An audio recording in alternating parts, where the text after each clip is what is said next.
friends, welcome to Madras Samayal. இன்னைக்கு நம்ம Madras Samayalல masala puri எப்படி பண்றதுன்னு பார்க்கலாம். நம்ம எப்பவுமே வந்து ப்ளைனா பூரி செய்யறதை விட இந்த மாதிரி கொஞ்சம் ஸ்பைசஸ்லாம் சேர்த்து பண்ணும்போது இன்னும் வந்து அந்த பூரியை சும்மா சாப்பிட்றதுக்கே ரொம்ப நல்லா இருக்கும். இது பண்றதுக்கு ஃபர்ஸ்ட் வந்து நம்ம மசாலா தயார் பண்ணனும். அதுக்கு ஒரு மிக்ஸி ஜார்ல 1 டீஸ்பூன் மிளகு கூடவே 1 டீஸ்பூன் சீரகம் ரெண்டத்தையும் ஃபர்ஸ்ட் வந்து நம்ம பவுடர் பண்ணிட்டு வந்துடலாம். இந்த மாதிரி பவுடர் பண்ணதுக்கு அப்புறமா இதில் ஒரு சின்ன துண்டு இஞ்சி சின்ன சின்னதாக கட் பண்ணி வச்சுருக்கேன்.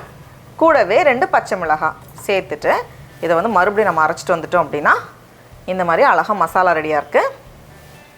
அடுத்தது நம்ம பூரிக்கு மாவு தயார் பண்ணணும்.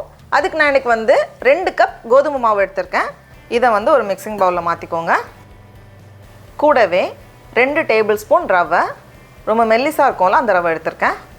அப்புறமா மசாலாவுக்கு கொஞ்சமாக மஞ்சள் தூள், 1/2 டீஸ்பூன் கரம் மசாலா, 1/2 டீஸ்பூன் மல்லித்தூள், காரத்துக்கேற்ப மிளகாய்த்தூள் 1/2லேருந்து 1 டீஸ்பூன் நம்ம சேர்த்துக்கலாம். ஏன்னா ஏற்கனவே நம்ம வந்து பச்சை மிளகாவும் மிளகும் சேர்த்துருக்கோம்.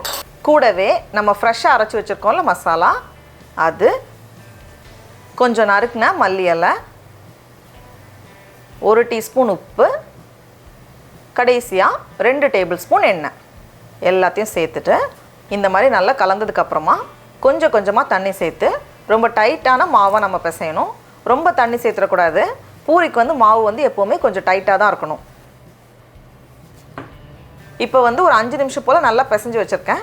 கொஞ்சம் டைட்டாக இந்த மாதிரி பிசைஞ்சு வச்சோம் அப்படின்னா தான் அழகாக வரும். மேலே வந்து கொஞ்சமாக எண்ணெய் தேய்ச்சிட்டு இதை வந்து ஒரு 10 நிமிஷம் போல் அப்படியே வச்சிடலாம், இருக்கட்டும். இப்போது நம்ம பூரி பண்ண ஆரம்பிச்சிடலாம். இதை வந்து ஒரு 10லேருந்து 12 பிரிச்சுக்கோங்க. பிரிச்சுட்டு இதை வந்து நல்லா ஸ்மூத்தாக உருட்டினதுக்கப்புறமா கீழேயும் மேலேயும் மாவு தேய்ச்சிட்டு நம்ம வந்து விரிக்க ஆரம்பிச்சிடலாம். ரொம்ப மெல்லிஸாக இருக்கக்கூடாது, அதே நேரம் ரொம்ப திக்காகவும் பண்ணக்கூடாது. கொஞ்சம் மீடியம் சைஸாக நம்ம விரித்தோம் அப்படின்னா அழகாக புரிஞ்சு வரும்.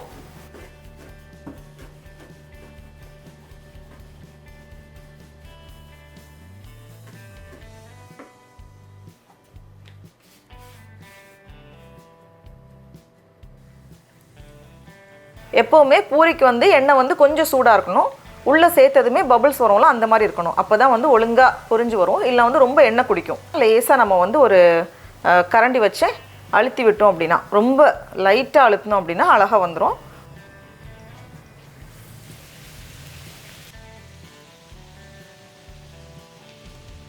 இப்போ 2 சைடும் நல்லா சூப்பராக வந்திருக்கு. இதை எடுத்து நம்ம வெளியே வச்சிடலாம், அவ்வளோதான்.